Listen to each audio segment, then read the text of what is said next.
bagamat nakapagtala ng mga kaso ng firework-related injuries nitong pagpasok ng taong 2026, mas mababa naman ang bilang nito kumpara noong salubong 2025. Si Luz Casipit, una sa balita.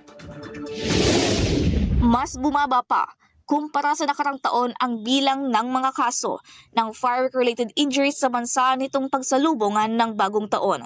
Ayon sa tala ng Department of Health o DOH, umabot na sa 720 kaso ng mga biktima ng paputok ang naitala mula December 21, 2025 hanggang January 5, 2026.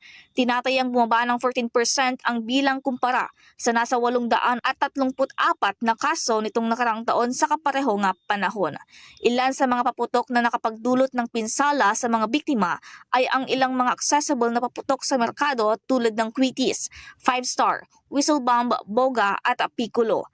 Dahil dito, nagpaalala naman ang DOH na bagamat mas mababa ang kabuwang bilang, ay dapat na ituring itong isang serious medical matter at agad-agad na magtungo sa pinakamalapit na pagamutan kung naputukan o napaso dahil sa paputok.